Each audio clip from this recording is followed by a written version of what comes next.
하나님 말씀은 신약성경 누가복음 10장 21절에서 24절까지입니다. 신약성경 110쪽에 있습니다.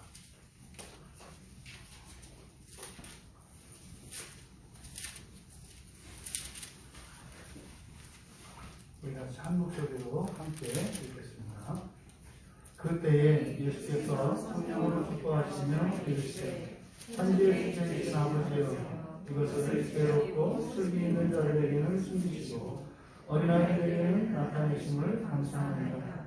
돌소리다. 이렇게 된 것이 아버지의 뜻입니다.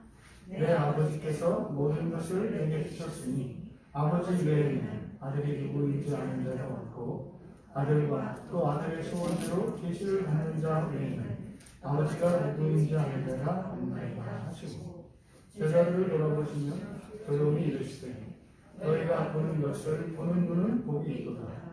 내가 너희에게 말하노니 많은 선지자와 인들이 너희가 보는 바를 보고자 하였을 때 보지 못하였으며, 너희가 듣는 바를 듣고자 하였을 때 듣지 못하였느니라. 아멘. 기도합니다.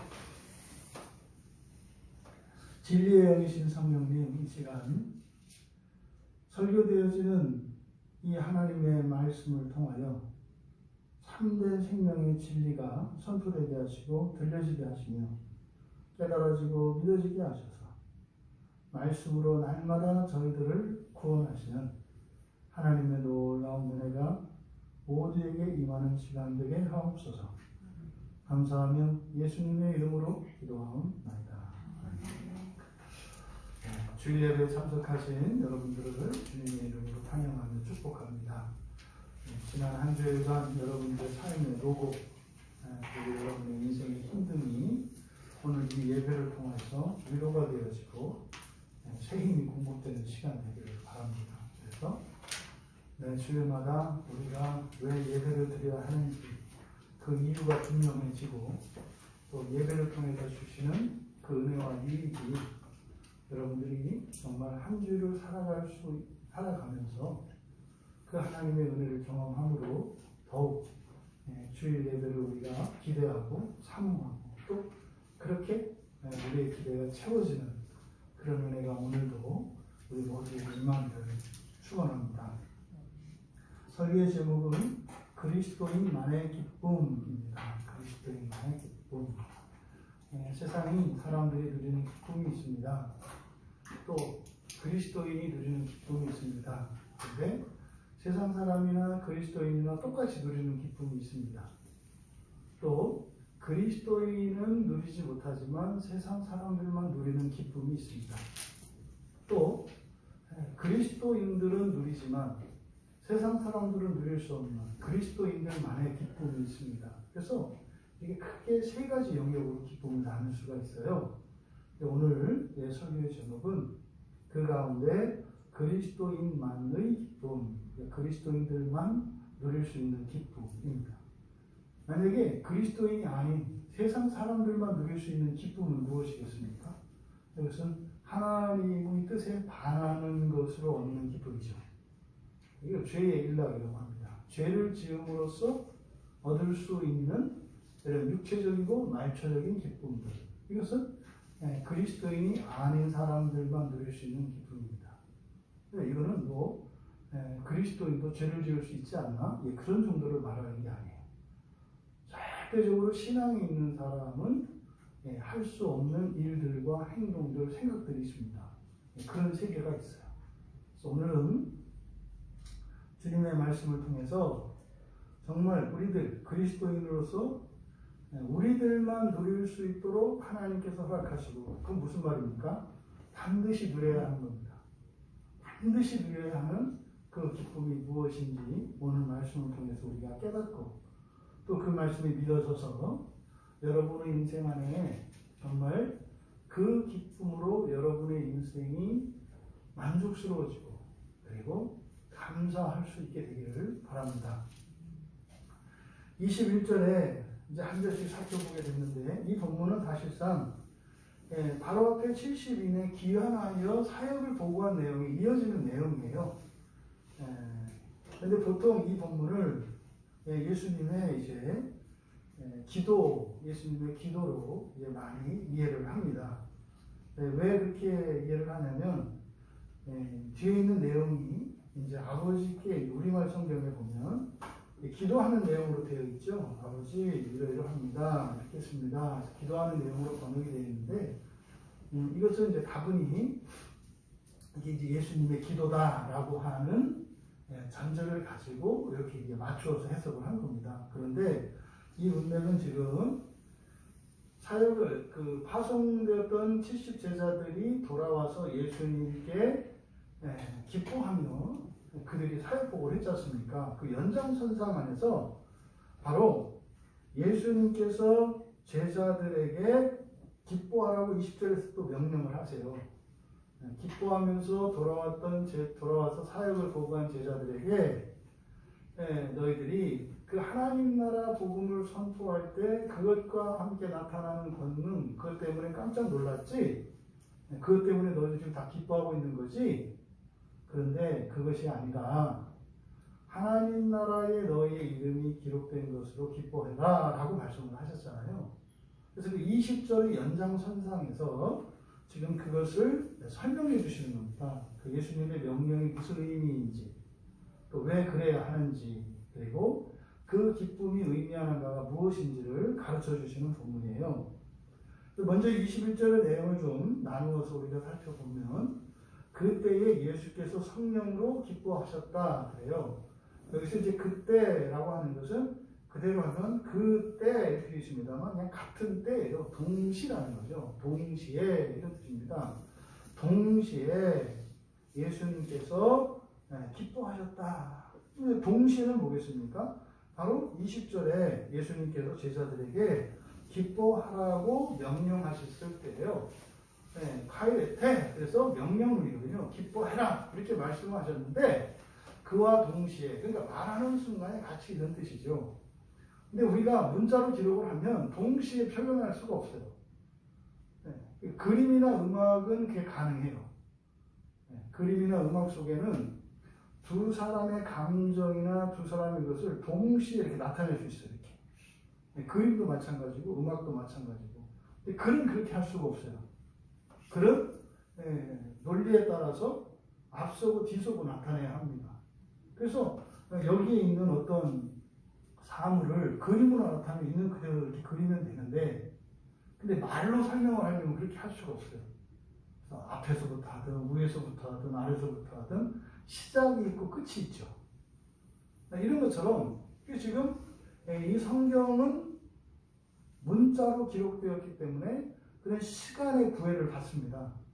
그래서 21절에 그때라고 하는 말은 예수님이 제자들에게 기뻐해라. 너희들 그 권능이 나타난 것으로 기뻐하지 말고 너희들의 이름이 하나님 나라에 기록된 것으로 기뻐해 라고 말씀하실 때, 동시에 말씀하실 때 예수님 안에 뭐가 있었다는 거예요? 기쁨이 있었다는 거예요. 그러니까 예수님이 기뻐하시면서 근데 제자들은 기뻐하지 않고 있던 거잖아요. 그러니까 예수님이 기뻐하시는 그 기쁨을 제자들에게 우리 같이 기뻐하자 이렇게 말씀하셨다는 거죠. 그러면 바로 예수님께서 제자들에게 말씀하신 기뻐하라라고 하는 말씀과 예수님이 기뻐하신 것, 이제 다 기쁨입니다만 여기에 사용되는 단어가 달라요. 그래서 그 기쁨의 의미 그리고 그것의 방식들에 대해서 구체적으로 우리에게 가르쳐 주시는데, 여기에 먼저 성령으로 기뻐하셨다. 그래서 신약 성경에서 무엇무엇으로 라고 하는 이 해석은 무엇무엇 안에라고 여러분들이 바꾸셔도 되는 거예요. 이거는 이렇게 자유롭게 바꾸셔도 돼요. 왜냐하면 무엇무엇으로 라고 번역된 대부분의 단어들이 헬라어 n이라는 전치사예요. 영어로는 in이죠. 그래서 이 n이라는 전치사가 장소를 또 시간을 나타낼 때는 뭐 안에라는 뜻입니다만, 이것이 도구나 수단으로도 쓰입니다. 그래서 무엇무엇으로라고 번역되어 있어요. 그래서 주로 성령으로라고 번역된 거의 모든 말은 다 n이에요. n 풀리만. 근데 그래서 이때 그러니까 성령 안에 또는 성령으로, 같은 의미라고 이해하시면 돼요. 근데 지금 우리말 성경에서는 성령으로 기뻐하셨다 이렇게 되어 있습니다만 여기서는 성령 안에 하는 것이 맞아요. 왜냐하면 성령 안에 기뻐한다 이런 표현이 성경에 없습니다. 그런데 유사한 표현이 있는데 빌립보서 3장 1절과 4장 4절에 보면 주 안에서 기뻐하라 이렇게 되어 있어요. 이 안에서 같은 말이겠죠. 그러니까 주님으로 기뻐하라 이렇게 하지 않고 주 안에서 기뻐하라 하는 것처럼 여기서도 성령 안에서 기뻐하셨다. 이것은 중요한 의미가 있어요. 왜냐하면 지금 예수님의 기쁨이 혼자의 기쁨이 아니라 성령과 함께 하시는 기쁨이라는 걸 나타내고자 하는 거예요. 그러니까 성령 안에서 기뻐했다라고 하는 것은 성령과 함께, 성령과 함께 하면 따로 있는 것이지만 이건 완전히 일체된 것이지 않습니까? 그래서 성령과 함께 기뻐하는 것을 나타내는 거예요. 그런데 여기서 기뻐하다라고 하는 헬라어 단어가 아갈리아오라는 말이에요. 아갈리아오. 이 아갈리아오라고 하는 말은 아간이라는 말과 그리고 할로마이라는 말이 합성된 거예요. 그래서 아간과 할로마이. 이 할로마이는 펄쩍펄쩍 뛰다 이런 뜻이에요. 네, 그 자리에서 쿵쿵 뛰는 겁니다. 아간은 성경에는 한 번도 사용되지 않은 말인데 많은 이라는 뜻이에요. 영어에 뭐 many, much 이런 거죠. 많은, 많이 뛰다 뭐 이런 의미입니다. 그대로 문자적으로 번역을 하면 그러면 제자들에게 기뻐하라고 하실 때는 카이레테 그랬어요. 이 카이레테는 카이로의 명령형이거든요. 여러분 아시잖아요. 이집트 수도가 카이로잖아요. 그 카이로라고 하는 그 도시의 이름의 의미가 뭐예요? 기쁨이라는 뜻이에요. 기쁨. 그래서 이 카이로는 카리스에서 카리스와 한 동족 어점입니다. 그러니까 어원이 같은 말이에요. 그러니까 카리스에서 나온 거거든요. 카리스는 은혜죠. 그러면 제자들에게 기뻐라고 할 때 그 기쁨의 의미, 기쁨을 카이로라는 말을 썼고 지금 예수님이 기뻐하신다라고 할 때는 아갈리아오라는 말을 썼어요. 누가가. 이건 기쁨에 대해서 설명하려고 하는 거예요. 기쁨도 다르다 이 말이에요. 그럼 먼저 제자들에게 기뻐하라라고 하셨을 때 이 카이로라는 말은 그 기쁨의 원인이 하나님의 은혜예요. 은혜로 기뻐하는 것을 카이로라고 해요. 카이로. 근데 여기에서 은혜는 구체적으로 뭡니까? 하나님 나라의 그 이름을 기록해 주신 은혜죠. 그러니까 나를 지으신 이도 하나님이시죠. 구원하신 이도 하나님이시죠. 그리고 그 나라의 이름을 기록하여 주신 것도 하나님의 은혜라는 것이죠. 그러니까 여기서는 하나님 나라에 내 이름을 기록해 주신 은혜, 그러니까 너희들의 이름을 기록해 주신 그것으로 기뻐하라는 거예요. 이게 뭡니까? 사실은 이게 예수를 믿는 그리스도인들이 누릴 수 있는 가장 큰 기쁨이고 이건 절대로 이거는 뺏겨서는 안 되는 기쁨이라는 것을 말하고 또 이거를 명령형으로 나타내는 것은 뭐예요? 애써서 하지 않으면 기뻐할 수 없다는 뜻이에요. 그래서 하나님 나라의 이름이 기록된 것으로 기뻐해라. 그런데 예수님도 동시에 기뻐한다고 그러셨어요. 그런데 예수님의 기쁨을 나타내는 이 아갈리아오라고 하는 말은 뭐라 했어요? 발짝발짝 뛰는 겁니다. 그래서 지금 예수님의 기쁨은요, 우리들에게 기뻐하라고 하는 그 기쁨은 그 은혜로 말미암아 우리 안에 이런 기뻐하는 심리 상태를 나타내요. 그러니까 여러분 안에 이런 기쁨으로 충만하셔야 된단 말이죠. 근데 예수님이 누리는 기쁨은 그게 아니라 그 기쁨을 행동으로 드러내는, 표현하는 기쁨이에요. 그러니까 이게 딱 이런 겁니다. 여러분들이 이제 뭐 3살, 4살, 지금 승현이 정도고 이게 5, 6살까지 이 정도 애들이 있어요. 근데 계속 엄마한테 조르는 게 있어요. 뭔가를 사달라고. 너무너무 갖고 싶어요. 그냥 그것 때문에 매도 맞고 별짓 다 했는데도 포기가 안 되는 게 있어.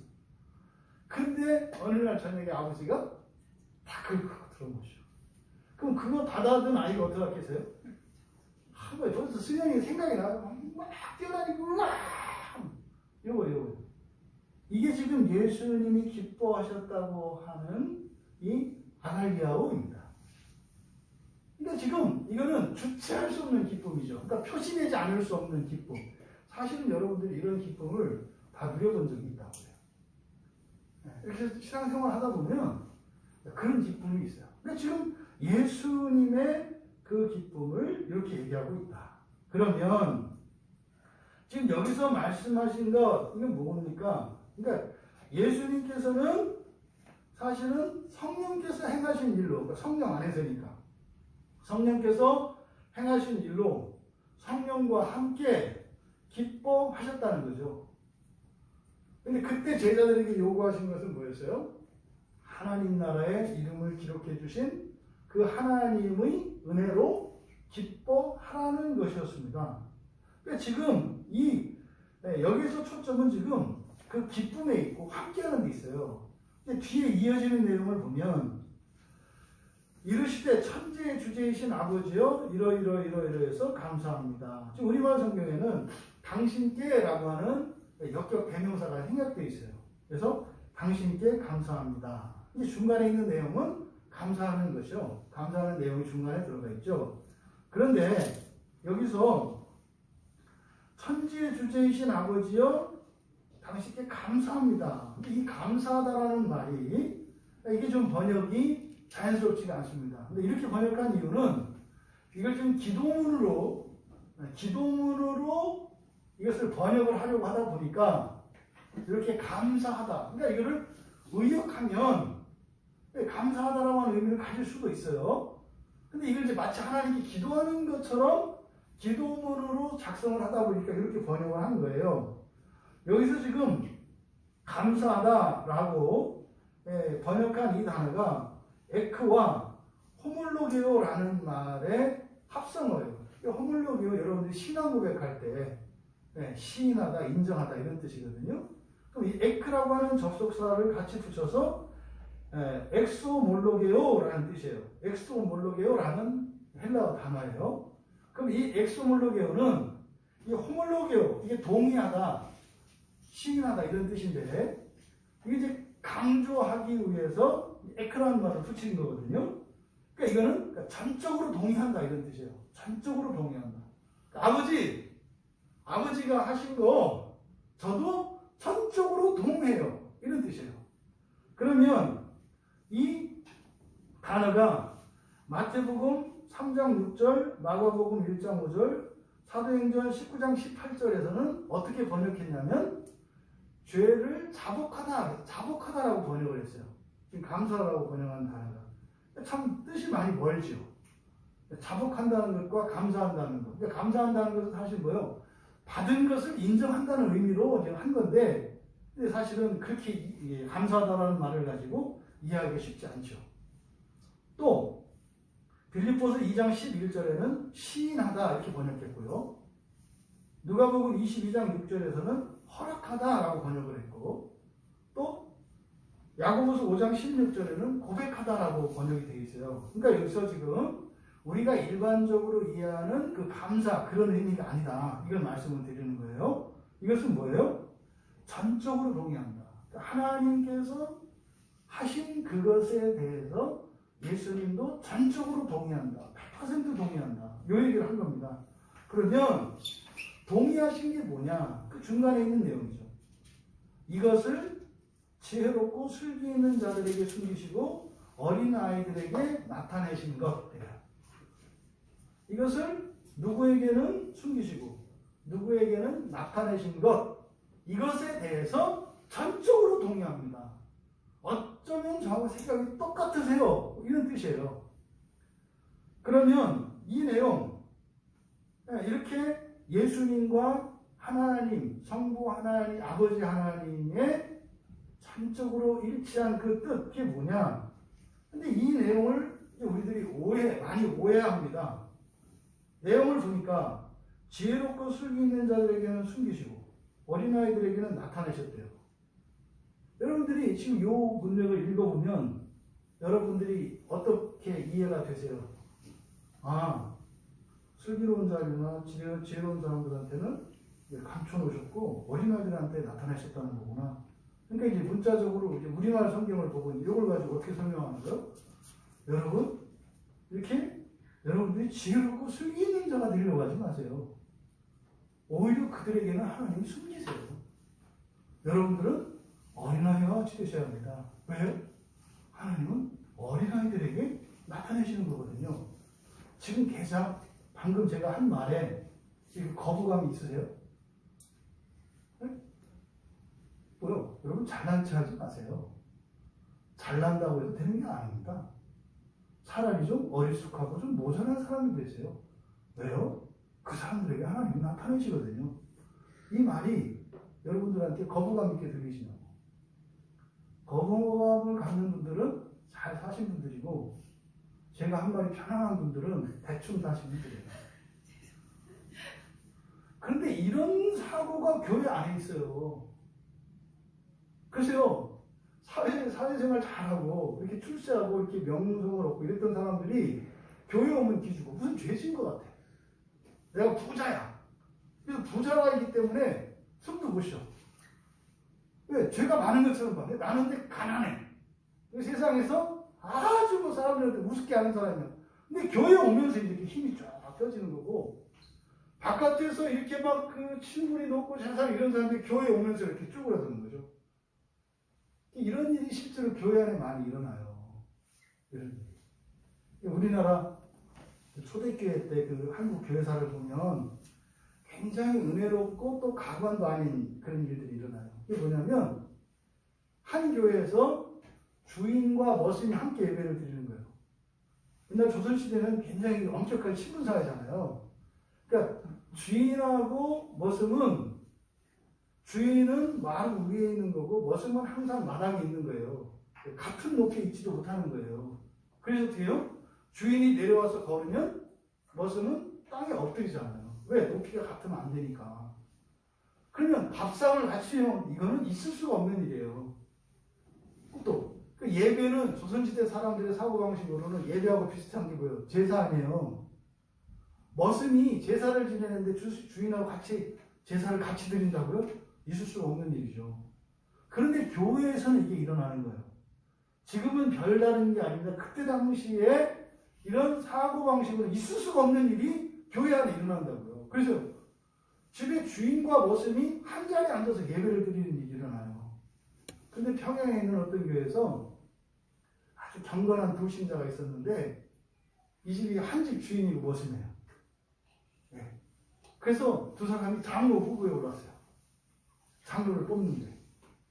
그럼 당연히 사람들 생각으로는 사실은 이렇게 주인하고 머슴을 놓고 결선투표한다는 자체가 이거는 불가능한 거예요. 근데 실제로 그 교회에 그런 일이 일어났어요. 근데 근소한 차로 머슴이 장로가 됐어요. 여러분, 만약에 오늘날 우리 한국 교회에 그런 일이 있다고 생각을 해보세요. 그럼 뭐 예를 들어서 그룹 회장과 그 말단 사원이 같은 교회에 다녀. 근데 장로 투표를 했어. 근데 말단 사원이 이겼어. 그러면 장로 그 회장이 교회에 올 때 어떨 것 같을까요? 아무렇지도 않아야 되거든요. 오히려 그 신입사원이 장로된 거에 대해서 전적으로 동의를 하고 뭐 이래야 되는 거거든요. 또 그 신입사원도 장로가 됐지만 어떻게 해요? 오히려 겸손해져야 되는 거예요. 근데 이게 잘못되면 어떻게 해요? 회사 와서 그 회장님을 보면 따르게 어떻게 해요? 왜 난 장로고 저기 집사고.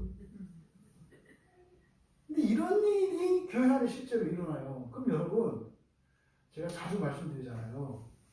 상식을 갖고 보되 상식을 뛰어넘으셔야 돼요.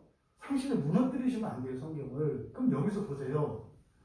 지혜롭고 슬기 있는 자들에게 숨겼대요. 어린아이들에게 나타내셨대요. 이게 지금 팩트예요. 그러면 여기서 지혜와 슬기, 이 슬기는 총명이라고도 번역되는 단어거든요. 그러면 지혜와 이 슬기는 성경에서 어떤 건가요? 굉장히 좋은 거예요. 이거는 구약 성경으로부터 여러분들이 추구해야 되는 것들이에요.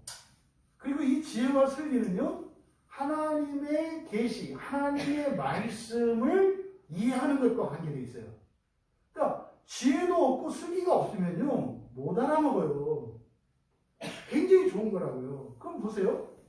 이거를 우리의 그 현실에 적용해서 이 말을 그대로 하자면 이런 거죠. 성경을 많이 알고 설교도 많이 듣고 설교를 잘 알아듣는 사람들이에요. 여기에 지혜롭고 슬기 있는 자들이에요. 그들에게는 숨기시고 이상한 얘기예요. 여기서 어린아이라고 번역된 이 네피오스라고 하는 말은 말도 떼지 못한, 그러니까 말도 제대로 하지 못한 이런 뜻이에요. 그러면 이 대조는 엄청난 대조예요. 하나는 말도 못 배웠어 아직. 하나는요 말 배운 정도가 아니라 성경에 통달하고 말이죠. 박사예요. 그런데 성경을 잘 알고 설교를 많이 듣고 설교를 잘 알아듣는 이들에게는 숨기시고 성경이 뭔지 교회 들어와 보니까 다 못 알아듣는 얘기야. 갑자기 했더니 다 같이 일어나라고 하더니 또 신앙고백을 신앙고백 하시는데 사도신조라는 말 평생 처음 들어봤고 또 신앙 고백한다는 말 또 처음 들어봤고 그리고 찬송가를 하는데 한 번도 본 적이 없는 노래야. 내 노래방을 그렇게 다녔지만 이거를 부르는 사람을 본 적이 없어. 그러니까 미스터 트롯에도 안 나오고 미스터 트롯에 안 나왔던 노래들만 해. 근데 또 보니까 어떤 사람 또 가관을 하니 또 우네. 그러니까 이게 모든 게 낯설어요. 사실 교회 오면. 집사님이 뭐하고 그러는데 모든 게 하나에서 열까지. 전부 또 주기도문을 합니다. 그랬더니 눈을 감더니 샤라샤라샤라샤라 하네. 모든 게 이게 지금 여기서 말하는 어린아이 네피오스예요. 그럼 여러분 도대체 이게 뭘까? 그럼 신앙생활을 제대로 하라는 거예요? 말하는 거예요? 문자적으로 보면 하면 안 되겠네. 이거 지혜롭고 슬기로워지면은 이거 감추신다네. 이상한 하나님 아니에요. 이럴 일은 없을 거 아닙니까? 근데 사실은 이런 오해를 하지 않도록 뒤에 사용한 단어, 숨겼다, 나타냈다라고 하는 단어로 이런 오해를 하지 않도록 해놓은 거예요. 그러면 숨겼다, 나타냈다라고 하는 것은 사실은 비슷한 말입니다. 둘 다. 둘 다 비슷한 말이에요. 그런데 지금 정반대의 의미로 이렇게 해석이 되어 있거든요. 그러면 먼저 숨기셨다라고 하는 이 말은 아포, 뭐뭐로부터 분리를 나타내는 거잖아요. 아포라는 말과 크립토라는 말이 합쳐진 거예요. 아포와 크립토.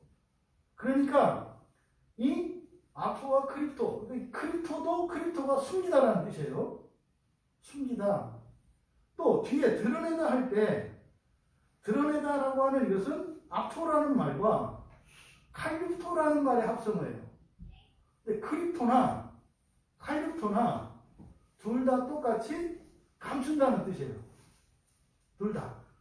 그리고 적도도 아포라는 말을 똑같이 붙였어요. 근데 비슷한 말인데 적도 아포를 붙였을 때 의미가 정반대처럼 돼요. 그러면 이게 나타나는 게 뭐냐? 먼저 숨겼다라고 하는 이 말의 그 크립토가 가지고 있는 의미는 성경에 보면 마태복음 13장 44절에 그 밭에 감추인 도화 있잖아요. 그래서 밭에 감추인 도화. 그때 감추인 그게 크립토입니다. 그러니까 크립토는 이렇게 숨기긴 숨기는데 어디다 숨겨요? 땅 속에 깊은 곳에 파묻는 거예요. 깊은 곳에 파묻어서 안 보이게 하는 거. 이게 크립토예요. 그런데 뒤에 나타내다라고 하는 여기에 사용된 칼립토라는 말은 여기에 있는데 여기다가 그냥 이렇게 덮어버린 거예요. 위에 무엇으로 덮다 이런 뜻이에요. 천으로 포장으로 이렇게 덮어서 가리는 거라는 말이에요. 그러니까 하나는 땅속 깊은 곳에 파묻는 것이고 하나는 이 위에 살짝 올려놓는 거예요. 그러면 보십시오. 땅을 파고 제가 포크레인으로 파가지고 묻어놓은 거 있어요. 거기다가 제가 그 위에서 삽으로 한 삽 걷어낸들 보입니까? 안 보입니까? 그래서 이것을 숨겼다라고 번역을 한 거예요. 묻혀있기 때문에. 그런데 이렇게 종이 한 장으로 살짝 덮어놨어요. 그거 종이 한 장 벗기면 어떻게 돼요? 다 드러나죠. 그래서 여기서 숨겼다, 나타냈다라고 하는 의미가 반대말이 아니에요. 의미의 차이를 아시겠죠? 그래서 지혜롭고 슬기 있는 자들에게는 숨겼다 이 말을 뭡니까? 그들이 지혜롭고 슬기로운 자들은 그것을 발견하려면 어떻게 해야 돼요? 수고를 많이 해야 돼요. 왜? 땅속 깊은 곳에 있으니까. 그래서 어지간히 한번 이렇게 해서는 안 보여요. 그런데 어린아이와 같이 말도 떼지 못한 어린아이들이 그걸 찾을 때는 어떻게 한다고요? 그냥 이렇게 종이만 베끼면 된다 이 말이에요. 그럼 여러분 이거를 상대적으로 놓고 보면 지혜 있고 슬기로운 사람들이 훨씬 더 어렵죠. 상대적으로 보면. 그런데 이거를 절대적으로 보면 지혜롭고 있는 사람들은 어차피 삽질하고 톡필을 해야 되니까 어려워. 근데 잘 모르는 사람은 종이 하나만 비우니까 쉬워. 그런데 이거 상대적으로 보면 그 사람의 입장에서 보는 거예요. 그 사람의 입장에서 보면 지혜 있고 슬기 있는 사람이 땅 파는 일은 괴로운 일이 아니에요. 무슨 말인지 아실 거예요. 재밌는 일이에요. 재밌는 일이라고. 우리 경원이 반주하잖아요. 혼자도 가끔 와서 쳐요. 왜 그럴까요? 재밌으니까. 근데 저보고 치라고 그러면 저 슬슬 피해요. 이런 것처럼 지혜 있고 슬기 있는 자들에게 숨겼다는 의미가 감췄다는 의미가 아니에요. 이거를 이제 오전에 이 곰탕하고 콩나물국을 제가 비유를 했는데, 네? 그 곰탕 국물하고 콩나물 국물하고 둘 다 좋아요. 이거 비교할 수가 없어요. 어느 게 더 좋다 이렇게 할 수 없어요. 언제는 콩나물국이 땡기고 언제는 곰국이 땡기거든요. 근데요, 사실은 콩나물국을 끓이는 것과 곰국을 끓이는 거하고 곰탕 국물하고 어느 게 어려워요? 곰탕이 훨씬 어려워요. 뭐 여기 그 곰탕 그 사장한테 물어보니까 한 700도 되는 불이 필요하대요, 우선. 그러니까 집에서는 절대로 못 끓이는 거예요. 700도 이상 되는 불로 뭐 24시간인지 48시간인지를 계속 가열해야 된대요. 그래야 그 육즙이 이렇게 나온답니다. 그러니까 그걸 뽑아내는 일이 보통이 아니에요. 근데 콩나물국을 그렇게 끓였다간 다 말라 비틀어져요. 콩나물국은 간만 잘하면 되거든요. 순서만 지켜서. 그러니까요, 둘 다 좋은 국물이에요. 하나님 나라 복음은 콩나물국식으로 먹든 곰국식으로 먹든 그게 하나님 나라 복음은 다 똑같아. 그래서요, 누구나 먹을 수 있다는 거예요. 여기서 예수님이 말씀한 것은 첫째, 공평하다 이 말이에요. 공평하다. 그러니까 교회 처음 나온 사람이나 교회 오래되고 많이 아는 사람이나 어떻다?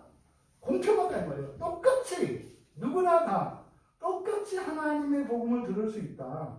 요 내용이에요. 두 번째, 지혜롭고 슬기로운 사람들은 어떻게 된다?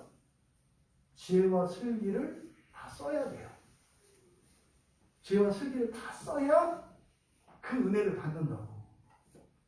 종종 교회 오래 다니는 사람들이 있어요. 뭐 이제 새신자들이 얘기하면 못 알아듣겠다고 이렇게 하면은 그걸 뭐 못 알아들어 그런 얘기야. 이제 막 설명을 해. 근데 문제는 그 사람이 그렇게 설명은 잘하는데 은혜는 못 받아. 은혜는 못 받아. 그 새신자는 그 설명을 듣고 은혜를 막 받아. 근데 말하는 자기는 은혜를 못 받아. 이 사람이 좀 아는 이 사람이 은혜를 받으려면 어떻게 돼요? 그 정도 이 모르는 사람이 가르쳐준 이게 아니라 그 사람은 자기가 가지고 있는 이런 신앙적인 지식과 경험들을 가지고 깊이 들어가야 돼요. 깊이 들어가야 돼요. 그래서 항상 신앙생활은 공평해요. 더 편해지는 거 이런 거 없어요. 진리에 다다르려면 항상 똑같아요. 그런데요, 이렇게 지혜 있고 슬기 있는 자가 말도 떼지 못한 어린아이 같은 이가 훅 벗겨서 아는 걸 보고 쉽다 그러겠지만 그 사람한테는 그게 어려운 거예요. 왜 그렇게 못 알아듣느냐고요? 너를 왜 그렇게 더 깊이 못 알아듣는데? 이거 요 얘기를 하는 거예요, 얘기를. 그래서 똑같다. 하지만 달라야 한다. 요 내용이 지혜롭고 슬기 있는 자들에게는 숨기시고 어린아이들에게는 나타내셨다는 내용이에요. 여러분 동의가 확 되지 않아요? 맞잖아요. 그러니까 열심히 하셔도 되겠죠? 네. 그래도 또 잔머리 굴리는 사람은 아니 그래도 나는 안 하고 이게 재미가 뭔지 모르니까 그런 거예요. 재미가 뭔지. 맨날 학교 문방구 가서 쫀득 이런 거만 먹고 친구가 맛있다고 하지. 고뇌는 거예요. 그러니까요. 동의가 확 되잖아요. 예수님이 여기서 감사하나이다 이렇게 되어 있습니다만 이게 감사한다는 내용이 아니라 뭐라? 전적으로 동의한다. 그러니까 하나님도 동의하지. 하나님의 생각과 예수님의 생각이 딱 맞대요. 그러면 당연히 우리들도 맞지 않겠어요? 이게 정상이에요. 그리스도인이니까. 그렇지. 그게 성경이지. 그게 하나님 말씀이지. 이렇게 되는 겁니다. 여러분, 지혜로우면 지혜로울수록, 슬기로우면 슬기로울수록 더 깊어지고 또 미숙하면 미숙할수록 더 잘 드러나는 진리의 특성을 얘기한 거예요. 그래서 잘 드러나니까 미숙한 상태를 있겠다? 그렇게 되지 않거든요. 그렇게 되지 않아요. 더 깊어지기를 원하죠. 그래서 여러분들이 공국을 끓여낼 수 있으면 콩나물국은 아무 때나 끓이는 거잖아요. 근데 콩나물국을 끓이는 사람은 절대로 공국은 못 끓여요. 그러니까 슬기롭고 지혜 있는 자는 어린아이들에게 나타나는 그 지혜는 이미 알고 있고 그건 언제든지 볼 수 있는 거죠. 근데 어린아이와 같은 자들이 절대로 볼 수 없는 것은 바로 슬기롭고 지혜로운 자들에게 허락된 것인데 그건 어디 있다? 깊이 있다. 이게 그거를 과거에 했던 방식으로 똑같은 은혜를 계속 받으려고 하지 마라. 그렇게 되는 게 아니에요. 언제는 그냥 예배 한 번만 나와도 은혜가 막 쏟아질 때가 있어요. 근데 언제는요? 아주 작정을 하고 기도를 하고 아주 몸부림을 해도 은혜가 포석포석 마를 때가 있어요. 이걸 기록하셔야 돼요. 왜 이런 차이가 일어나요? 본성의 변화 때문에 일어나요. 본성의 변화 때문에. 우리의 본성을 변화시키고자 하는 것이 은혜의 핵심이기 때문에 그런 일이 일어납니다. 그래서 다른 사람들이 하는 이야기 정도를 지식적으로 알고 있다고 해서 하나님의 진리를 알고 있다고 착각하시면 안 돼요. 중요한 것은 그것을 우려낼 수 있어야 되는 거죠. 그래서 여러분들이 핑계할 수 없어요. 나는 뭐가 없어서, 나는 성경을 몰라, 나는 믿음이 없어서, 나는 교회 다닌 지 얼마 안 돼서 은혜를 못 받아. 그럴 수 없다는 거예요. 그럴 수 없다는 거예요. 또 주의할 것은 뭐다? 슬기 있고 지혜 있는 것을 과소평가하는 거 아니다. 이거 우리가 추구해야 될 바다. 사실은 우리가 추구해야 될 게 뭐예요? 어린아이 같은 상태에서도 이렇게 계시를 드러내 보여주셔서 은혜를 받게 하셨지만 평생 그런 식으로가 아니라 나중에 어떻게 해요? 땅속으로 깊이 파고 들어가면서 그 진리를 캐내는 그런 슬기 있는 자, 이렇게 지혜로운 자를 지향하며 우리가 살아야 하는 것입니다. 그래서 사람의 지혜 있음과 슬기 있음이 구원에는 차이가 없어요. 하지만 분명히 차이는 있다. 라는 것을 지금 나타내고 있습니다. 그러니까 예수님께서 전적으로 동의합니다. 이렇게 말씀을 해 놓으시고 다시 한번 대청이요. 회개할 때 이렇게 하는 거예요. 누가 안 끊어내면 한 사람이 동의합니다. 그 다음에 재청이 나오면 이제 이게 결정이 되는 거예요. 재청합니다. 예수님께서 처음에 감사합니다. 여기 전적으로 동의합니다. 그랬어요. 그 다음에 옳습니다. 이게 이제 재청하는 거죠. 옳습니다. 근데 여기서 이렇게 된 것이 아버지의 뜻입니다. 여기서 이 뜻으로 번역된 단어가 잘못 번역되어 있어요. 이게 이제 앞서 말씀드린 것처럼 이게 지금 기도문으로 번역을 했기 때문에 이렇게 이제 번역을 한 거예요.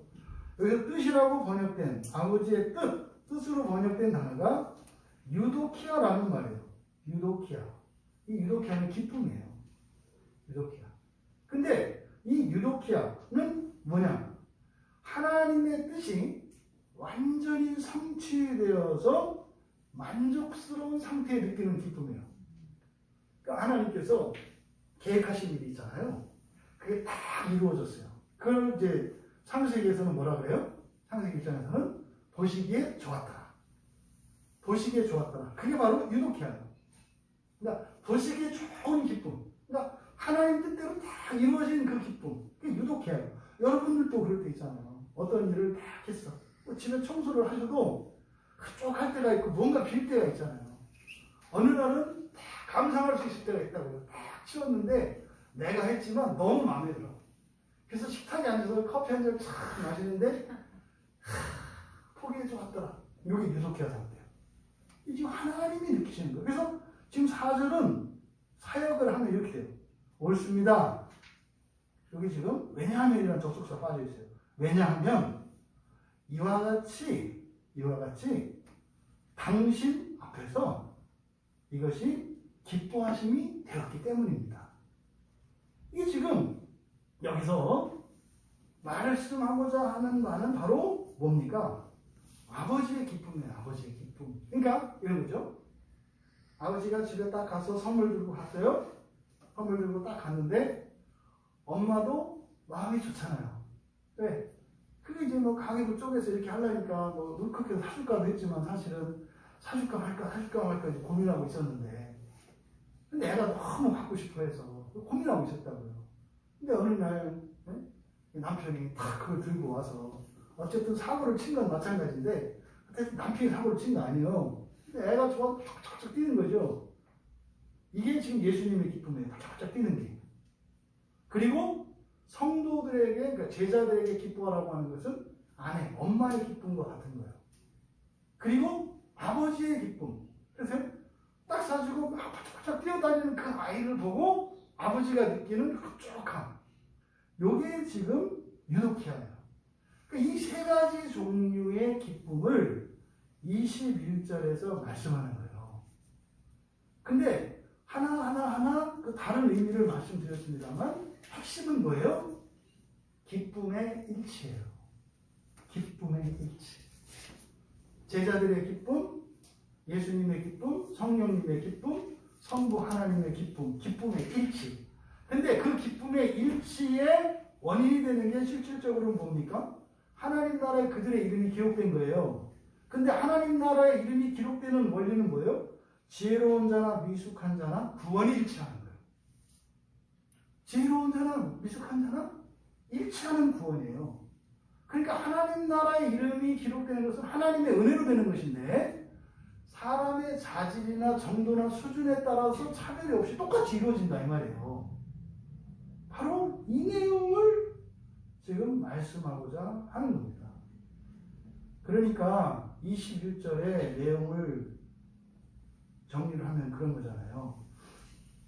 20절에 그 제자들의 기쁨이 카이로, 그리고 예수님의 기뻐하시는 이 아갈리아오, 그리고 아버지가 기뻐하시는 유도키아. 예수님의 기쁨은 성령과 같은 거라고 했어요. 성령과 함께하는 기쁨이라고 했어요. 그러니까 제자들의 기쁨은 명령으로 주어져요. 기뻐하라. 그러니까 이거는요, 그냥 기뻐지는 게 아니에요. 그냥 기뻐지는 기쁨은 누구의 기쁨이에요? 예수님의 기쁨이죠. 예수님. 그러니까 주체할 수 없는 기쁨. 이거를 감출 수가 없어. 너무너무 좋아. 이런 기쁨이 있어요. 근데 이것은 어떻게 일어난다? 성령 안에서 성령과 함께. 그러니까 여러분들의 삶 속에 그렇게 기뻐서 주체할 수 없는 그런 일들이 일어나기를 바라요. 그런데 그와 함께 여러분들이 하나님께서 여러분의 이름을 하늘나라에 기록하여 주신 은혜로 인해서 기뻐할 수 있기를 바라요.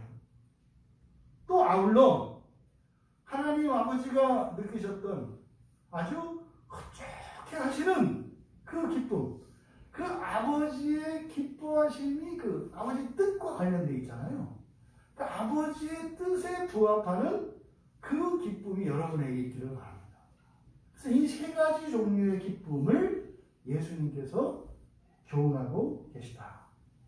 여러분, 누구나 예수님의 명령을 따라서 하나님 나라의 복음을 선포하는 자들은 하나님 나라의 이름이 기록될 것이고 아버지 하나님과 성자 하나님과 성령 하나님의 기쁨에 참여하게 될 것이라는 거예요. 또 그렇게 할 수 있다는 거죠. 그래서 예수님이 권능이 나타난 것이 아니라 너희들의 이름이 하늘에 기록된 것으로 기뻐하라고 말씀하신 거죠. 그러면 이제 22절, 23절 뒤에 있는 내용은 바로 이렇게 일치하는 기쁨, 그리스도인만 누릴 수 있는 그 기쁨, 그 기쁨은 이제 제자들이 느껴야 되는 기쁨은 명령으로 온다고 했잖아요. 왜 기뻐해야 되는지를 설명을 하고 있어요.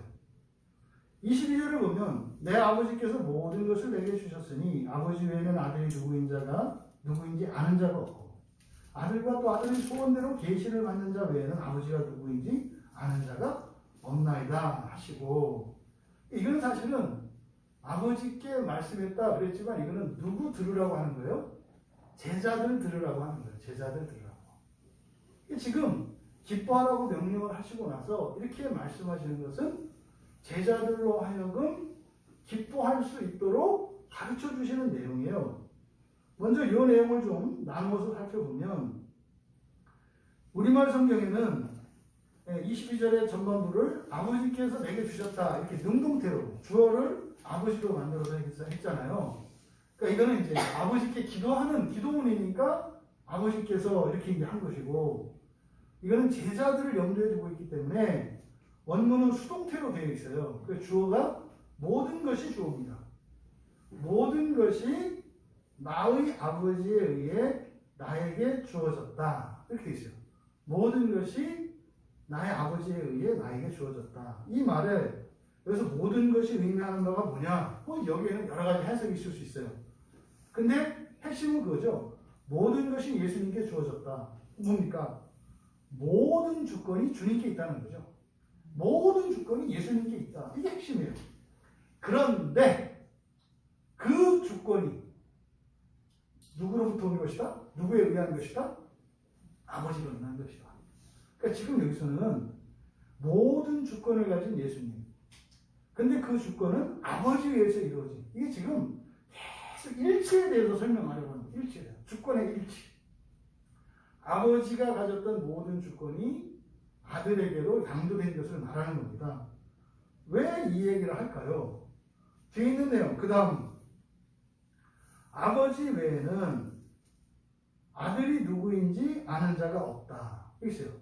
예, 아버지 외에는 이라고 번역되어 있지만 이제 가르법이 사용되어 있어서 아버지가 아니고서는 있어요. 아버지가 아니고서는 아들이 누구인지 누구도 알 수 없다. 이렇게 되어 있어요. 그러니까 아버지가 아니고서는 누구도 아들이 누군지 알 수 없다. 그럼 이거를 바꿔보십시오. 여러분이 예수님을 아시죠? 이렇게 얘기할 때 주눅 들지 마세요. 여러분 예수님 아시죠? 내가 모르는 이렇게 주눅 들지 마세요. 아세요? 모르세요? 이렇게 물어봤지 얼마나 아세요? 이러지 않았잖아요. 여러분이 주님을 아시잖아요. 근데 여러분이 이게 당당하지 못한 예수님을 내가 알아, 또 아나? 근데 지금 예수님께서 놀라운 얘기를 하시는 거예요. 여러분이 예수라고 하는 그 두 글자, 그것을 아는 게 뭔지를 지금 설명을 하셨는데 뭐라고 한 거예요? 예수를 안다는 것은 곧 아버지가 아는 사람이라는 증거라는 거죠. 이해되시죠? 그러니까 예수님을 아는 사람은 오직 아버지가 아니고서는 알 수 없대요. 그러니까 아버지가 아는 사람이라야 예수님을 알 가능성이 있는 거예요. 그런데 아버지가 아는 모든 사람이 또 다 아는 게 아니에요. 그 가운데서도 아버지가 가르쳐 주신 사람이겠죠. 가르쳐 준 거죠. 그랬잖아요. 세례 요한이 예수님 올 때 봐라. 하나님이 어린 양, 세상 죄를 지고 갈 하나님의 어린 양이다. 사람들은 몰랐잖아요.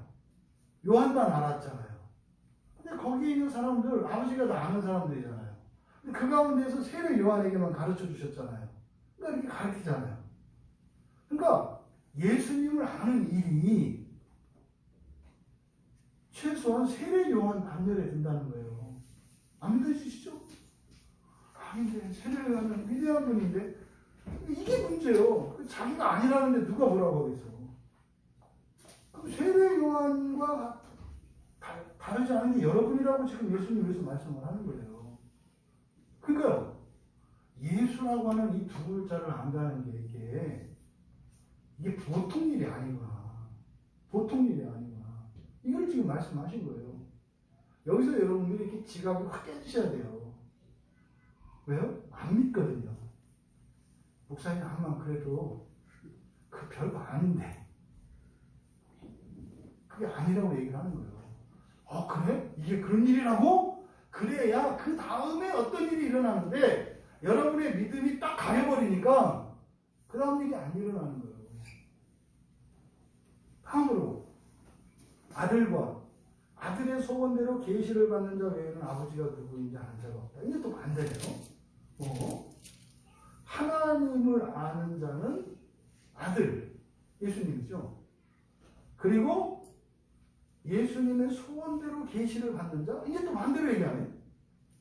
그러면 나 하나님 믿는데, 나 하나님 아는데, 그럼 이게 무슨 뜻이에요? 예수님으로부터 계시를 받았다네요. 아니 성경 맨 뒤에 있는 계시록이 무슨 계시록?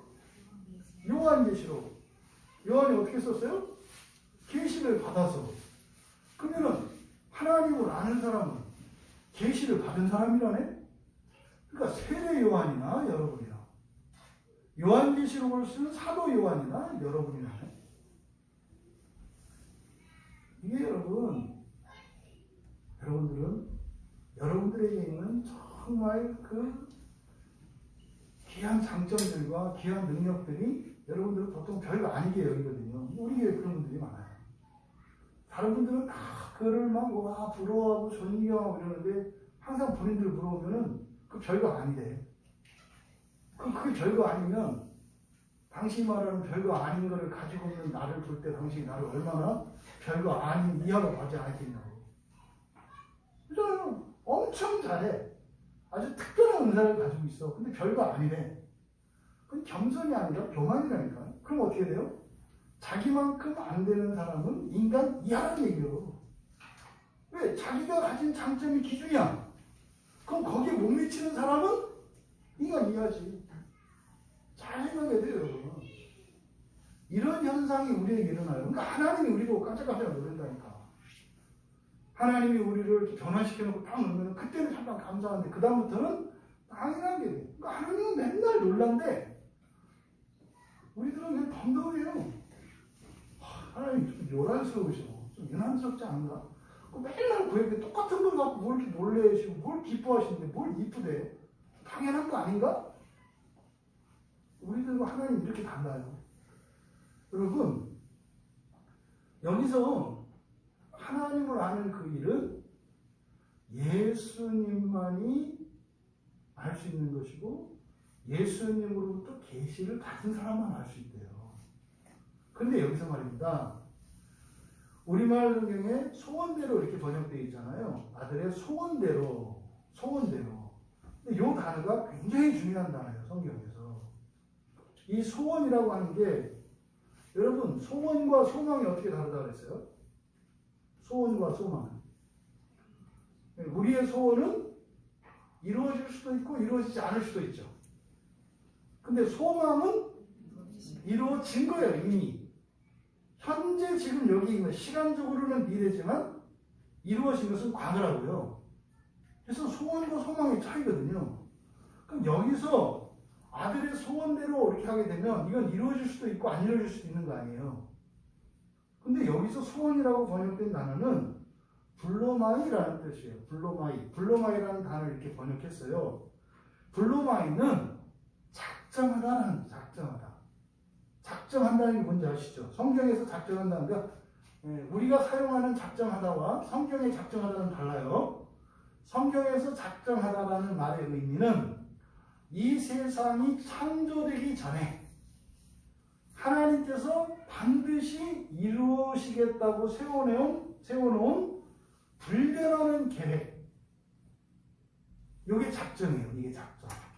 이거를 명사로 이제 불례라고 합니다. 불례. 또 소원이라고 하는 것은 우리의 바람이지만 될 수도 있고 안 될 수도 있다고 그랬죠. 이거를 텔레마라고 해요. 텔레마.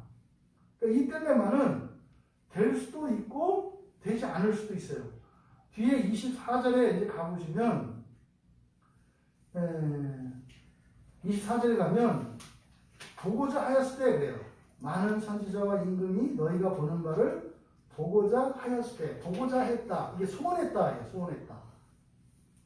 그러니까 여기에 이제 소원하다라는 말이 들어가요. 근데 지금 여기서 예수님께서 소원했다. 이것은 소원하다가 아니라 작정하다예요. 작정하다. 그러니까 여러분이 하나님을 아시는 것은 어떻게 해야 아는 거예요? 세상을 창조하시기 전에 예수님께서 가르쳐 주시기로 작정했던 사람만 하나님을 알 수 있다는 거예요. 누구를 통해서? 예수님을 통해서. 지금 예수님께서요, 하나님을 알고 예수님을 아는 일이 얼마나 놀라운 일인가를 설명을 해주고 있어요. 근데 여러분들한테는 별로 감흥이 없는 거 알거든요. 암만 그렇게 얘기를 해봐야 내 감정이 전혀 움직이질 않는데 또 그 무슨 의미가 있겠어요. 근데 이것은 이성적으로 지금 가르쳐 주신 거예요. 이렇게. 그러니까 예수님을 아는 거 대단한 거다. 근데 여기에 이게 작정이라는 말이 사용이 된 것은 이런 작정, 이거는 어디에 나오는 거예요? 창조에 관련돼요. 창조에. 그러니까 성경 맨 앞에 나오는 1장 창세기 1장에 나오는 천지창조에 대한 기사는 좀 놀랍잖아요. 놀라운가요? 놀라울까요? 여기 놀래야겠네. 놀랍나? 우리의 생활이 무너지면 성경을 전달하기가 어려워져요. 이제 오늘날과 옛날 차이 나면 나에게 제일 생각나는 게 어렸을 때 집사님들 그 초등학교 때 계속 교육 받았던 거 생각나죠. 전기불 꺼라. 길거리 화장실 버리지 마라. 공중전소 가서 함부로 쓰지 마라. 이런 거 계속 세뇌 받았잖아요. 엉망진창했잖아요 옛날에. 그러면서 늘 끝에 붙이는 게 뭐였냐면 유비로 쓰시는 게 너희 집같이였어요. 너희 집처럼 밖에 가서 버리지 말고, 너희 집처럼 화장실 깨끗이 쓰고, 너희 집처럼 침 뱉지 말고, 너희 집처럼 전기불 꺼라였거든요. 근데 집에서 그러고 사는 세상에 들어서 너희 집처럼 그렇게 하니 지금은 어떻게 되냐면 공공 화장실처럼 집을 좀 써 이렇게. 여기 역사처럼 내 마음을 정리해라. 이 뒤집혀서 뒤집혔어. 일반 생활이 무너지면 성경을 전달하기가 어려워요. 그러니까 지금 여러분들이 창조에 대해서도 별로 이렇게 감흥이 안 와. 제가 느끼기에. 창조, 그렇게 키우는 얘기를, 그거 뭘 어쩌자고 하시는가. 그게 사실은 여러분들이 예수를 알고 하나님을 아는 그 일이 두근두근 할 수 있는 천지창조가 같다는 걸 지금 예수님이 말씀하시는 거예요. 사실은 왜 이 얘기들을 이렇게 하십니까? 여러분이 예수님 아는 거 기적이라는 거예요. 하나님 아는 거 기적이라는 거예요. 그럴 수 없다는 거예요. 얼마만큼? 천지창조가 되는 것만큼. 여러분들은 눈 깜짝 당하고 우습게 하지만, 그러니까 하나님은 창세 전부터 계획하시고 여러분 예수님 알겠고 하나님 알겠는데 여러분 감동을 안 해. 아니, 세상이 널린 게 교회 다니는 사람들, 누구는 다니다 말기도 하고, 알다가 말다가, 기독교 하나, 그거 가지고 무슨 천지창조가 어떻고, 이게 이제 설교자들의 한계예요, 이게.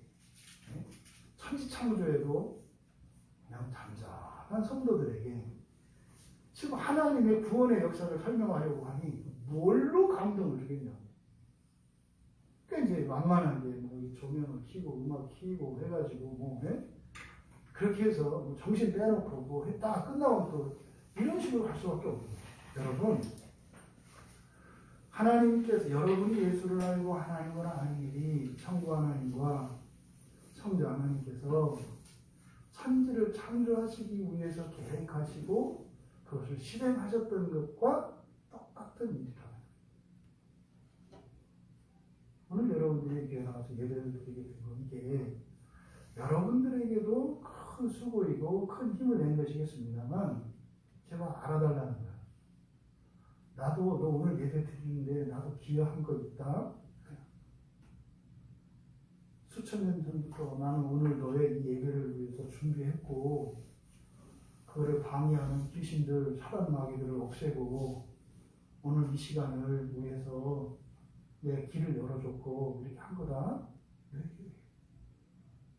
나만의 일이 아니라 하나님의 일이었다는 것을 지금 말씀하려고 하는 거예요. 근데 지금 22절에서 이렇게 말씀하는 그럼 제자들이 지금 받는 조언은 뭐겠어요? 야, 그러면 이들이 가서 하나님 나라 복음을 전하고 그때 이들이 권능을 경험하고 했던 이런 일들을 통해서 하나님 나라가 확실히 있다는 걸 봤어요. 확실히 하나님 나라가 있다는 걸 봤어요. 그죠?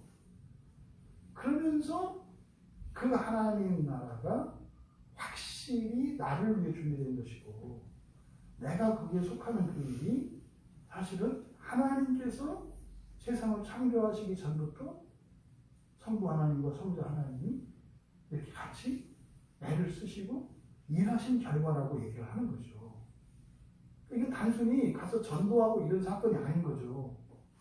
제자들은 그러고 왔습니다만 예수님의 지금 설명 말씀을 들으니까 야, 이게 지금 무슨 의미였던가. 말하자면 여러분 지난 일주일 사시고 오늘 예배 나왔잖아요. 다르지 않아요. 오늘 여러분들이 예배에 참석하실 때 기뻐하시면서 예배에 참석할 수 있고 다 다를 수 있어요. 그래서요, 대체적으로 그럴 수 없다는 거죠. 그 기쁨과 그 기쁨은 다르다는 거죠. 그런데 어떻다? 오늘 여러분들이 이 자리에 함께 있는 것이 천지를 창조하시는 하나님의 창조 사역과 다름이 없는 것이다라고 말씀을 하는 거예요. 그 감동과 그 은혜가 여러분들에게 깨달아지기를 바라요. 23절에서 제자들을 돌아보시면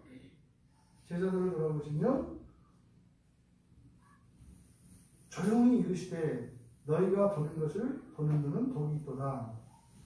여기서 제자들을 돌아보시며 조용히 이르셨다. 그래서 조용히라고 하는 이 말씀이 뭐겠는가? 그래서 조용히라고 번역된 단어는 이디안이라고 하는 헬라어를 번역한 거예요.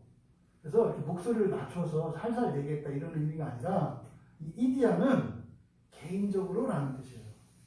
그래서 조용히라기보다는 사적으로 개인적으로 이렇게 번역하셔야 돼요. 그럼 여러분 지금 예수님이 말씀하시는 대상이 최소한 70제자들이잖아요.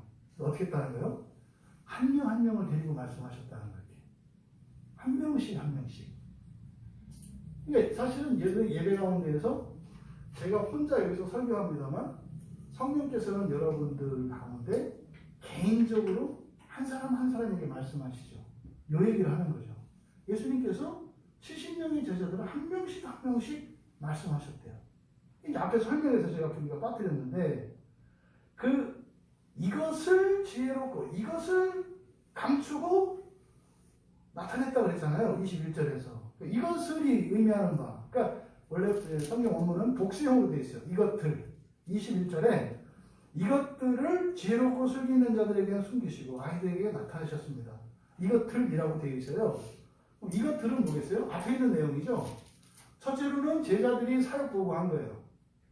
사역을 통해서 알게 된 게 뭡니까? 하나님 나라의 복음에는 권능이 있다는 걸 알게 됐잖아요. 그걸 보고 깜짝 놀라고 그걸 기뻐했잖아요. 또 두 번째로 예수님께서 뭐라고 하셨어요? 그것을 가지고 기뻐하지 말고 그들의 이름이 기록된 것을. 그러니까 너희들이 가서 하나님 나라 복음을 전할 때 그 과정 아시잖아요. 그렇죠?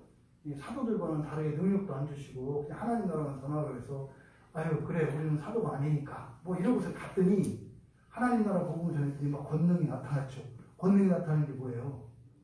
네, 귀신이 쫓겨나가고, 귀신 쫓겨나면 뭐예요? 병든 자가 고쳐지고 이런 일들이 막 일어나는 거예요. 요 일이 어제 임수영 집사님들 집에서도 있었다고요. 어제 임수영 집사님 금요일 날 우리 집사님들이 갔다 오셨잖아요. 여러분들이 딱 가서 딱 요 대목이야. 진짜. 네? 주의 천사들이 가서 길을 열어놨고, 그 다음에 또 이제, 네, 집사님들이 금요일 날 가가지고 또 예배 드리고 그러고 왔어요. 어제 또 저하고 아내하고 이제 갔어요. 아마 제가 평생에 잊을 수 없는 시간이 됐어요, 어제. 평생에. 이분이 지금 통증이 너무 심해져가지고, 몸도 못 가고 지금 눕지도 못하세요. 앉은 상태에서 그냥 지내시는 분이신데, 뭐 너무너무 고통스러우시니까 지금. 근데 어제 어쨌든 이제 말씀 전하고, 기도하고, 뭐 이렇게 하는데, 갑자기 일어나시더니 무릎을 꿇어요. 무릎을 꿇고 회개기도를 하는데요. 하나님 아버지, 하나님 아버지, 뭐 이렇게 하면서 무릎을 꿇고 기도를 얼마나 하셨는 거예요. 근데 몸이 지금 불편한 상태여서, 근데 무릎 다 꿇는 거예요. 예. 그러고서 제 기도해 드리고, 제 손을 끌어안고, 손을 만져, 제 손을 끌어. 하나님 손 만지듯이 만드는 거지. 하나님 아버지, 하나님 아버지, 네, 용서해 주세요. 잘못했어요. 하나님 아버지, 용서해 주세요. 너무 아파요. 너무 한참 기도하죠. 성령께서 마음으로 찬양을 시키게 하시더라고요. 찬양하라는 내용으로 찬양하기 시작했어요. 안에서 성령께서 울컥거리세요. 그럼 그 자리에 그 제주도에서 왔던 큰언니, 그 다음에 그 올케가 있어요. 그 동생 댁이 있어요. 그렇게. 거기가 유일하게 교회 다니는. 그때 이제 성령께서 그냥 마음을 다해주셨어요. 우리가 병상에 누워 계신 어머니, 다 같이 그 찬양을 하셨어요. 찬양하라, 감사하라, 기뻐하라, 같이 다. 그리고 나서 또 이제 기도해서, 그럼 또 회개 기도.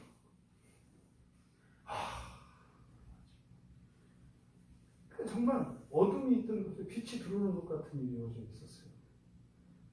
그 고통감. 그래서 막 계속 기도하시고, 무릎 꿇고 계속 기도하시고. 이제 기도해드리고, 말씀 전하고, 기도해드리고, 찬양하고, 뭐 이거죠. 근데 뭐라? 어제 그 일을 그걸 가지고 기뻐하지 말고, 그 일이 일어나는 것을 통해서 내일이 하나님 나라에 기록된 것을 보라.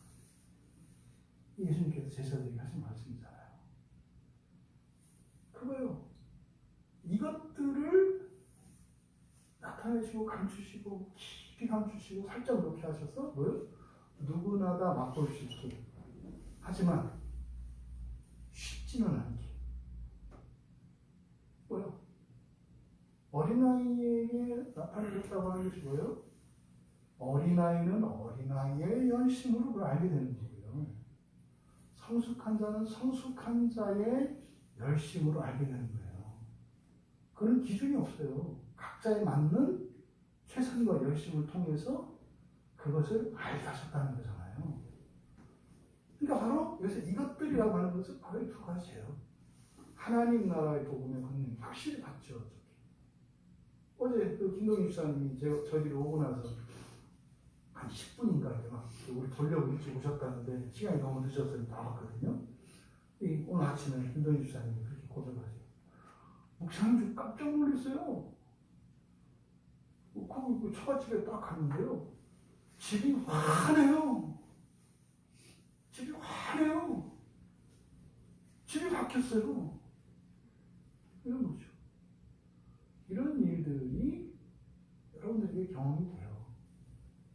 여러분들에게 경험이 돼요. 근데 그것을 통해서 하나님 나라가 실제한다는 것, 그리고 그 나라에 내 이름이 기록됐다는 것, 이것을 기뻐하라고 하신 거죠. 이것을 이제 23절에서 예수님께서 한 사람 한 사람에게 말씀하시는 거예요. 그거 어제 네가 본 거 있잖아. 또 옛날에 어떤 일이 있을 때 그때 내 마음이 기뻤던 거 그거 있잖아. 그걸 얘기하는 거. 그거. 그것을 보는 눈은 복이 있더라. 이걸 이제 대유법이라고 하죠. 여기서는 눈이라고 번역되어 있는데 그 눈들 이렇게 되어 있어요. 그 눈들. 그러니까 사람을 나타내는 거죠. 그러니까 신체의 일부를 가지고 그 사람 전체를 나타내는 이걸 이제 국어에서 대유법이라고 하죠. 그러니까 여기서는 사람, 근데 사람을 여기서는 뭘로 특징 짓고 있어요? 보는 것으로 사람을 특징 짓고 있죠. 그러니까 사람은 뭐 해야 된다? 볼 수 있어야 한다. 볼 수 있는 게 사람이다. 봐야 한다. 뭘? 너희들이 봤던 거. 너희들이 보는 거. 여러분들의 삶 속에서 체험이 있잖아요. 하나님 나라의 복음과 함께 권능의 역사가 나타나는 거. 그것을 보는 사람들은 복이 있다. 이렇게 말씀한 거죠. 그러니까 너희가 보는 것은 뭐예요? 하나님 나라죠. 하나님 나라. 근데 여러분, 하나님 나라는 우리의 육체로는 볼 수가 없잖아요. 그럼 하나님 나라를 어떻게 봐요? 우리의 마음으로 믿는 거죠. 현재 우리가 하나님 나라를 보는 것은 마음으로 하나님 나라를 믿는 거예요. 무슨 말이고? 예수 그리스도께서 다시 오실 것이고 그 나라가 이 세상 가운데 이루어질 것을 마음으로 믿는 거예요. 이게 하나님 나라를 보는 거예요. 근데 그건 마음으로 믿기만 하는 게 아니라 그건 확신이죠. 그냥 자기 확신이잖아요. 자기 확신과 믿음이 다른 것은 뭐예요? 증거가 있어요. 증거. 그럼 마음으로 하나님 나라를 믿는 하나님 나라의 그 실현, 하나님 나라의 도래를 마음으로 믿는 그것이 우리에게 증거가 있어요. 그게 뭐예요?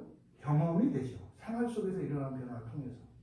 네, 임세영 지사님, 아버님, 그 임원원 선교님의 경우를 말씀드린 것처럼 그분이 3주 전까지만 하더라도 목사의 목자도 싫어하던 분이고 교회 격자도 싫어하는 분이에요. 근데요, 성도들이 그렇게 반기고 집사님들 두 분 가셨을 때도 얘기 들었거든요. 타이밍이 기가 일부러 간 것도 아니에요. 그냥 갔을 뿐이에요. 근데 그 직전까지도 이 통증이 너무 심해가지고 꼼짝 못 하셨대요. 고통스러워서. 지난주에도 가려다가 못 갔거든요. 이 막 그 통증이 심하셔가지고 전화 통화도 못했어요. 근데 그때 마치 그 링거를 조금 전에 맞아가지고 하여튼 금요일날 집사람들이 방문했을 때가 최상의 컨디션이었대요. 그때가. 그리고 집사람들 나가고 나서 또다시 이렇게 됐다더라고요. 그러니까 딱 그 타이밍에만 딱 열어주신 거죠. 이렇게 예배를 드릴 수 있도록. 이런 게 경험이에요. 마음으로 믿는 하나님 나라가 실생활에서 경험이 돼요. 그래서 이건 확신이 아니라 믿는 것은 증거가 있기 때문에 달라요. 이런 경험 여러분들에게 다 있어요. 이게 세상 일로 보면 이게 이렇게 될 일이 아니야. 큰일 났어. 희한하게 피해가. 본인은 부인할 수 없어요. 알거든요. 이게 뭐예요? 이게 증거예요, 증거. 근데 그 증거가 하나님 나라를 믿는 믿음과 연결돼야 돼요. 이게 끊어지면 실제화되지를 않아요.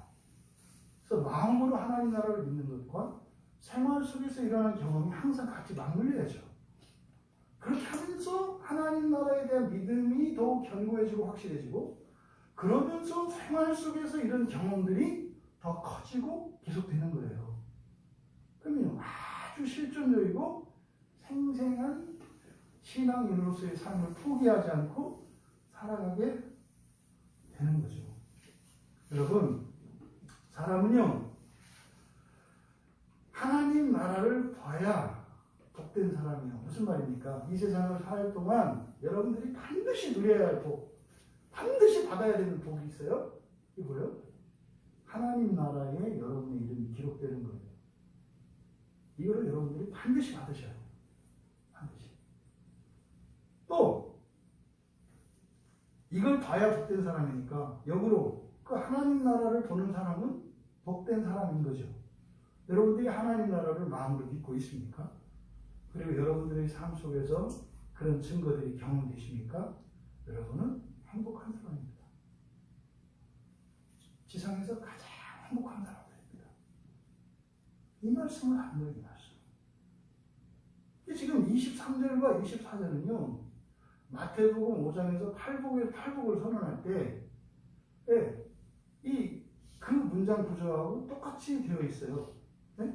네, 마카리오이, 복이 있도다라고 하는 복선언과 같아요. 그래서 그 팔복을 선언할 때 문장 구조가 그렇게 되어 있어요. 네, 복이 있도다, 이러이러한 자들이요. 왜냐하면 이러하기 때문이다. 이렇게 되어 있거든요. 그러니까 23절에서 복을 선언해요. 네, 복이 있도다. 너희들이 꾸는 것을 보는 눈들이요. 그리고 24절에 왜냐하면 이렇게 있어요. 그러니까 24절은 복이 있는 이유를 설명합니다. 내가 너희에게 말하노니 많은 선지자와 임금이 너희를 보는 바를 보고자 했을 때 보지 못하였고 너희가 듣는 바를 듣고자 했을 때 듣지 못하였다. 정리하자면 두 가지죠. 바로 많은 선지자들과 왕들이 보기를 원했던 것이기 때문이다. 이게 뗄로예요. 원한다고 해서 되는 게 아니죠. 될 수도 있고 안 될 수도 있는 거잖아요. 그러니까 구약에 등장하는 많은 선지자들과 왕들이 다 원했대요, 이거를. 그러니까 그들이 원했던 거니까 좋은 거겠어요, 나쁜 거겠어요? 당연히 좋은 거죠. 선지자와 왕은요, 이 세상에서 명예를 그리고 나름대로 인생을 성취하는 사람들이에요. 여러분들이 바라는 이 세상에서 바라는 사람들이에요.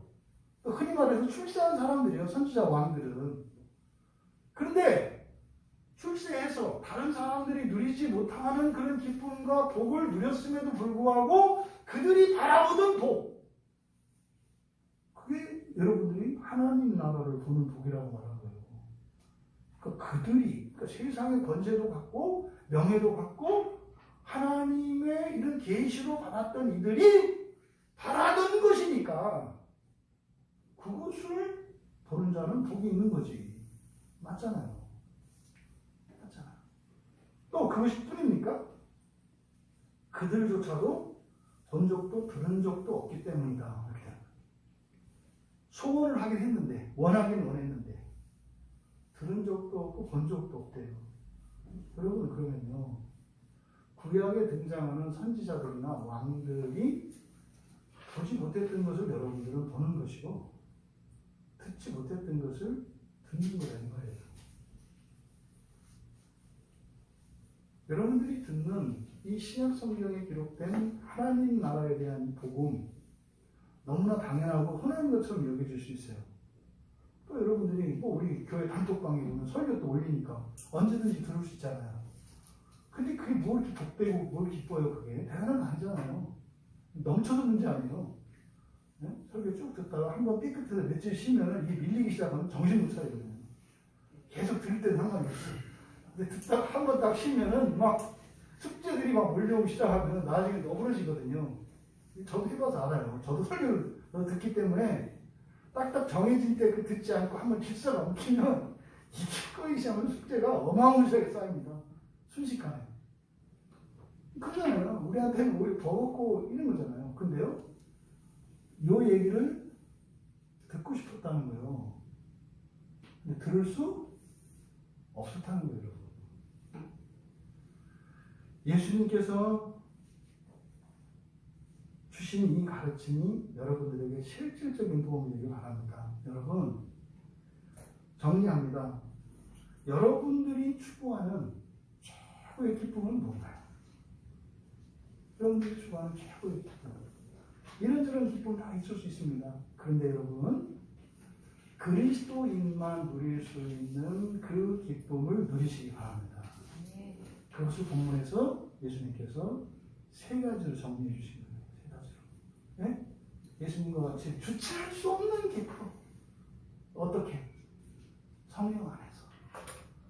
성령 안에서 주체할 수 없는 이런 기쁨이 있다고요. 그리스도인만이 누릴 수 있는. 또 하나님 나라의 내 이름이 기록된 것으로 인해서 누리는 그 기쁨.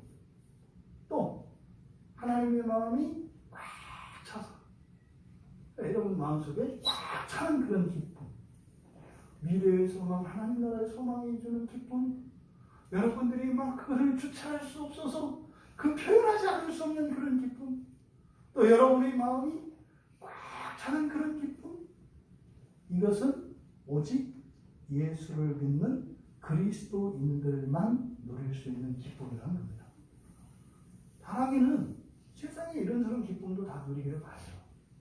하지만 그리스도인 된 여러분이죠.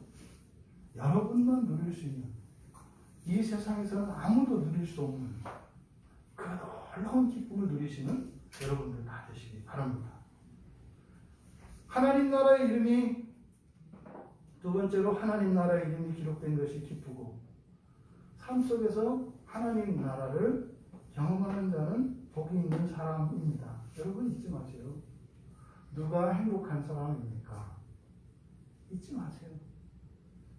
하나님 나라를 마음으로 믿고 여러분의 생활 속에서 여러분의 믿음의 증거들을 경험하는 분, 이것이 복된 사람이라는 것을 잊지 마세요. 이게 가장 행복한 사람입니다. 나는 행복한 자다.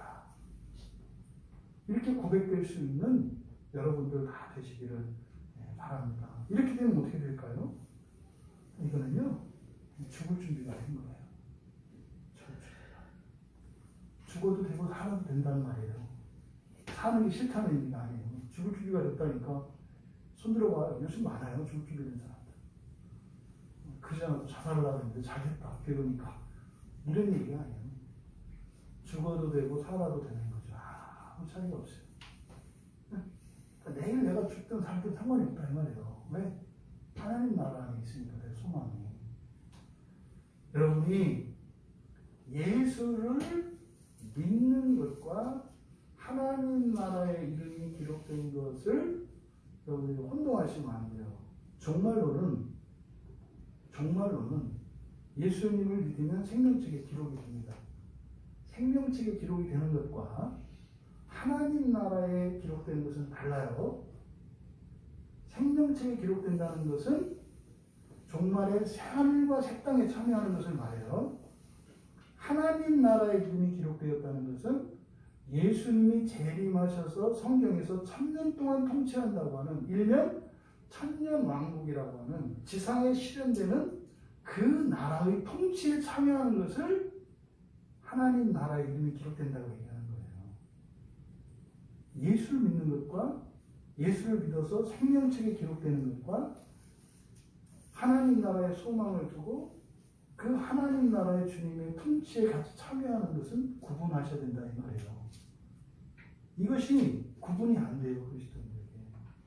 여러분들에게는 그 하나님 나라의 이름이 기록된 것으로, 그러니까 첫째 부활에 참여하는 것이죠. 그것으로 기뻐할 수 있는 여러분들 다 되시기 바랍니다. 아울러 세 번째로, 여러분은 가장 행복한 사람이고 가장 큰 기쁨을 가지고 있는 사람들입니다. 그런데 그것을 나눌 수 있는 분들이라는 걸 잊지 마세요. 세상이 줄 수 없는 기쁨과 복을 나누어 주실 수 있는 분들이라는 걸 잊지 마십시오. 그럼 여러분들이 나누어 줘야 되는 게 뭐겠습니까? 여러분들이 보는 것, 여러분들이 믿는 것, 하나님 나라를 전해주는 것이 가장 큰 기쁨과 복을 나누어주는 것임을 잊지 마시기 바랍니다. 그래서 이 그리스도인만의 이 특권으로서 누려지는 이 기쁨이 여러분의 인생의 행복의 이유가 되고, 또 여러분들이 세상을 행복하게 하는 그런 여러분들의 큰 영적인 자원이 되기를 주님의 이름으로 축원합니다.